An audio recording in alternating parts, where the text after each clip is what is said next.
Ever heard of computer architecture? It is the blueprint that decides how a computer actually works.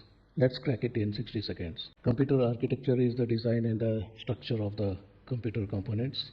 It covers the CPU design, that's a control unit, ALU, and how the instructions are executed. It defines the instruction set architecture, that's a language the CPU understands. It deals with the memory hierarchy, cache, RAM, and storage. It specifies how CPU communicates with I/O devices using the buses and the interfaces. In short, it decides both the functionality and the performance of a system. Computer architecture is like a blueprint of a house.